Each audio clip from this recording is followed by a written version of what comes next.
اعوذ باللہ السمیع العلیم من الشیطان الرجیم من ہمزہ ونفخہ ونفثہ۔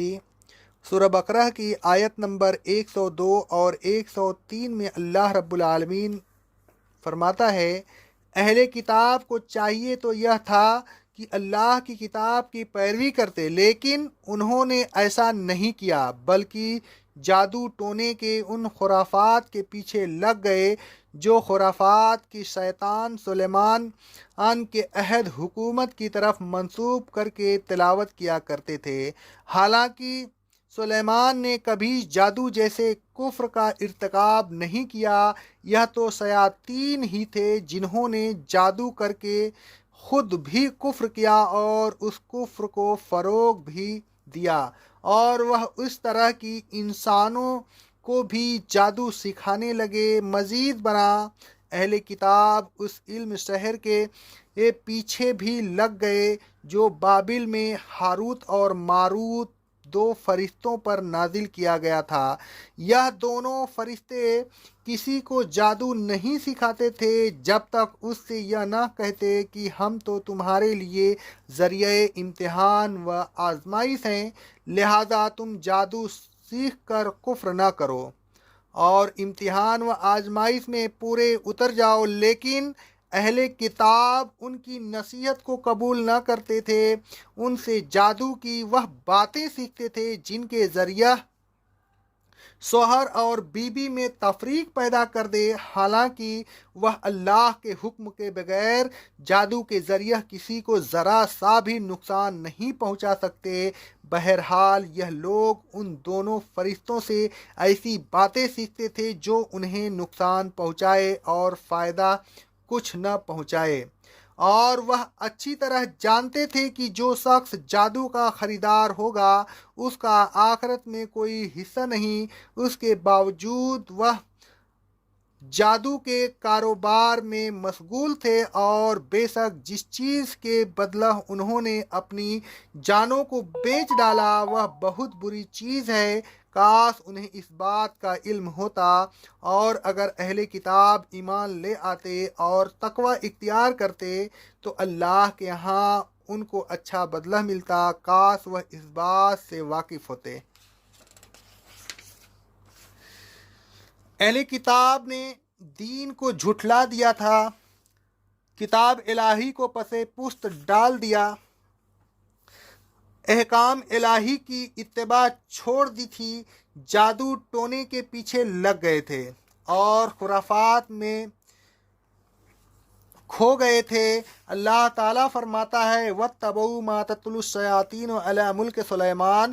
یہ لوگ ان سحر آمیز باتوں کی پیروی میں لگے ہوئے ہیں جن کو شیاطین نے سلیمان علیہ السلام کے عہد حکومت کی طرف منسوب کر رکھا ہے۔ جادو سراسر کفر ہے۔ وما کفر سلیمان، اور سلیمان علیہ السلام نے کبھی کفر نہیں کیا، یہ تو شیاطین ہی ہیں جو کفر کرتے رہتے ہیں، خود بھی جادو کرتے ہیں اور انسانوں کو بھی جادو کی تعلیم دیتے ہیں۔ آگے اللہ رب العالمین فرماتا ہے کہ اہل کتاب اس جادو کے پیچھے بھی لگے رہتے ہیں جو ہاروت اور ماروت دو فرشتوں پر اتارا گیا تھا۔ حالانکہ جب یہ لوگ ان دو فرشتوں کے پاس جادو سیکھنے جاتے تو وہ انہیں نصیحت کیا کرتے تھے کہ یہ کام ٹھیک نہیں، انما نحن فتنۃ، ہمارا وجود تمہارے لیے ایک امتحان ہے۔ اللہ تعالیٰ یہ دیکھنا چاہتا ہے کہ تم اللہ تعالیٰ کی خوشنودی کی خاطر اس جادو سے پرہیز کرتے ہو یا نہیں، یہ جادو سیکھ کر کفر کے مرتکب ہوتے ہو یا نہیں۔ تمہیں اس آزمائش و امتحان میں پورا اترنا چاہیے۔ فلا تکفر، تمہیں کفر نہیں کرنا چاہیے۔ فرشتوں کی اس فہمائش کے باوجود اہل کتاب ان سے جادو سیکھتے تھے، اور جادو میں بھی خاص طور پر وہ باتیں سیکھتے تھے جن کے ذریعہ میاں بیوی میں افتراق پیدا کریں، اور ایسی باتیں سیکھتے تھے جن سے ان کو نقصان